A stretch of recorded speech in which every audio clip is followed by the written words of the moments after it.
Oh, that's a little bit old, that chart. That chart's a couple of months old, and if you want to really see something that's said, take a look at what happened.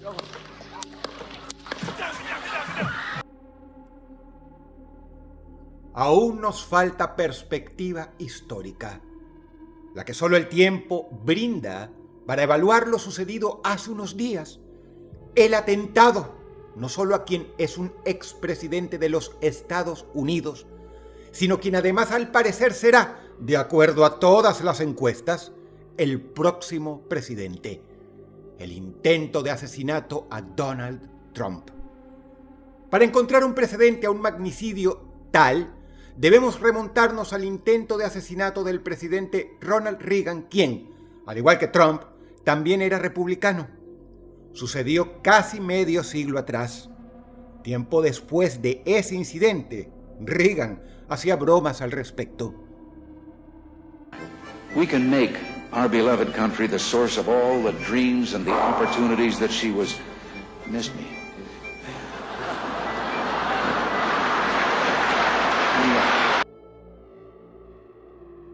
Pero lo que ya va quedando en evidencia es que el atentado contra Donald Trump fue un hecho plagado de rarezas, enigmas, misterios y la sospecha de que involucre una o varias conspiraciones de diferente pelo y color, dependiendo de a quién se le pregunte.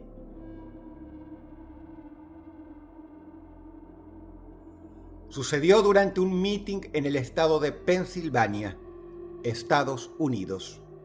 Trump estaba dando uno de sus discursos de campaña y específicamente se encontraba criticando las políticas de su adversario, Joe Biden, cuando se escucharon algunas detonaciones. En los videos se ve como Trump, en medio de estas, se lleva la mano a la oreja y comienza a sangrar, a lo que inmediatamente se echa al suelo y en breve es cubierto por los agentes del servicio secreto. Un francotirador desde un techo cercano le había disparado al expresidente y candidato republicano y en el proceso había matado a uno de sus asistentes. Pero Trump estaba vivo. Fue levantado del suelo para ser evacuado, cosa que hizo con su puño en alto vociferando la palabra fight, fight varias veces, lo cual significa lucha, lucha, produciendo así una imagen icónica que tan solo instantes después del ataque ya era reproducida millones de veces.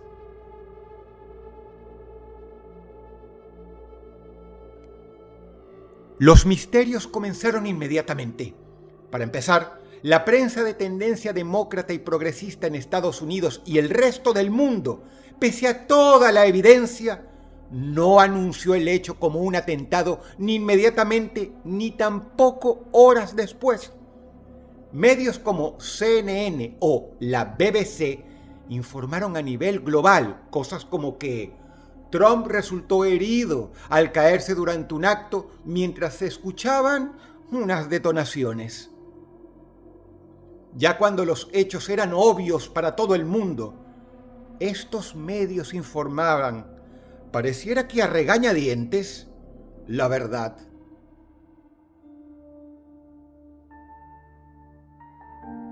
El francotirador fue visto muchas veces antes por docenas de personas, subiendo a un techo cercano y disparando varias veces a Trump. No había margen de duda y sin embargo, los medios de izquierda distorsionaban o minimizaban la noticia como si de hecho fuera algo demasiado horrible para ellos. Horrible porque les dolía hasta mencionarlo. Trump, uno de los líderes mundiales más odiados por el progresismo, había quedado ante el mundo como un héroe, casi un mártir, con su puño en alto desafiante ante un atacante que lo había baleado en su cabeza y había sobrevivido. Como dijo un analista político poco después en la CNN. Fuera del debate con Biden, el atentado a Trump fue lo mejor que le pudo suceder a su campaña y lo peor que les pudo suceder a los demócratas. No en balde, si el Partido Demócrata conspiraba antes para reemplazar a Biden, Ahora ya ningún otro candidato que pudiera haberlo hecho quisiera tomar la candidatura porque piensan que esta elección, ahora sí, ya está perdida. Pero en el marco de estas noticias se abría paso otro misterio: la identidad del atacante. Este fue identificado de dos formas diferentes. Algunas fuentes daban por hecho que se trataba de un tal Maxwell Jerrick, pero otras fuentes aseguraban que el nombre del atacante era Thomas Matthew Crooks. Para complicar más las cosas, hubo una cuenta de X que decía ser de Matthew Crooks, pero este tipo no era el atacante, solo un troll que aprovechó el momento para cambiarse el username de Twitter a Thomas Matthew Crooks. Hasta los medios cayeron.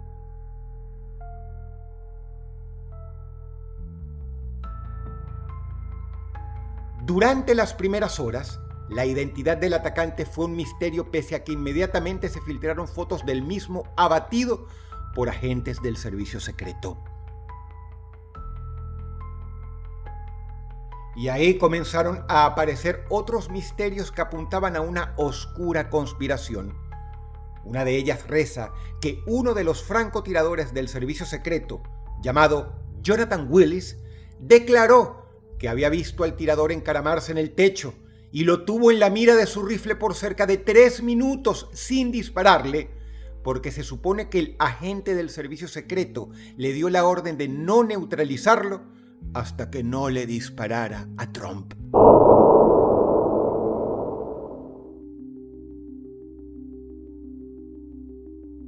Y hay más.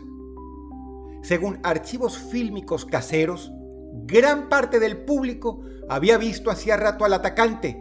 Incluso lo habían visto armado y subirse al techo. Yeah, someone's on top of the roof. Look. There he is right there. Right there, see him? He's laying down, see him? Yeah, he's laying down.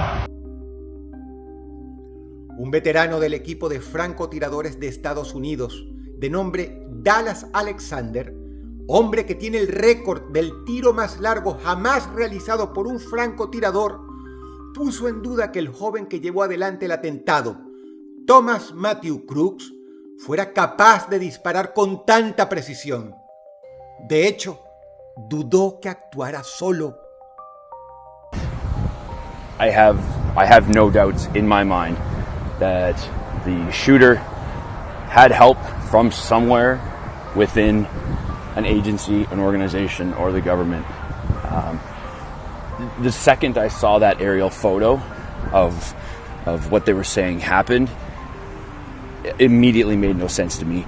You cannot, in broad daylight, get onto a rooftop within, it looked like maybe a couple hundred yards, if that. You can't get into that position with a gun when there's a president speaking. It cannot be done. Dallas sostuvo que el lugar en el que se instaló el atacante era el más obvio para llevar a cabo un atentado, por lo que debería haber sido visto por el servicio secreto a cargo de la seguridad de Trump.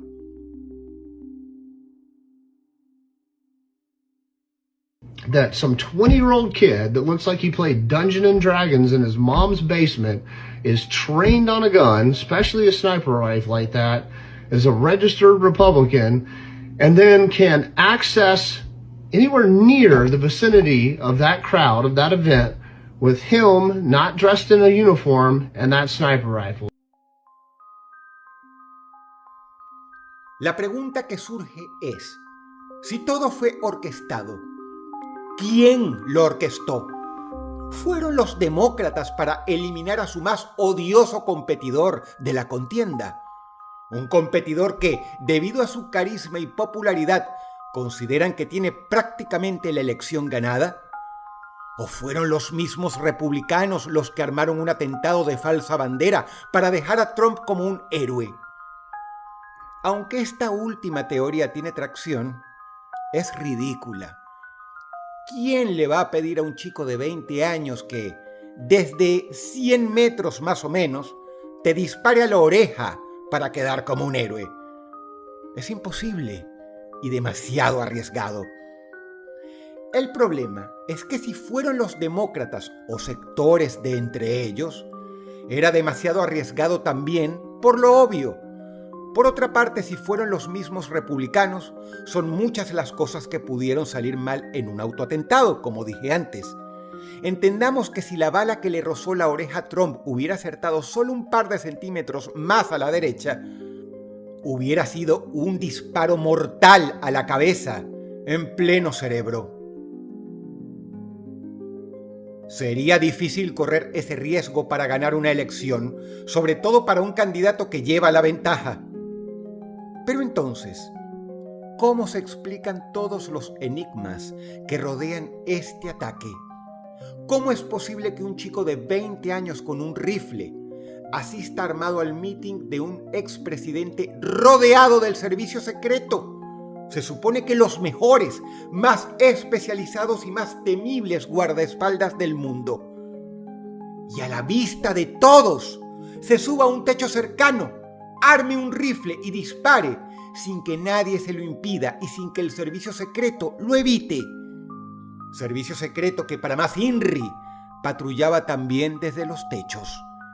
Y claro, no olvidemos, todo eso que acabo de decir siendo visto a priori por docenas de testigos desde minutos antes, viendo cómo el tipo se encaramaba en el techo para dispararle a Trump. ¿Cómo el servicio secreto no lo vio antes? ¿Cómo al menos no lo vieron a la par de toda esa gente?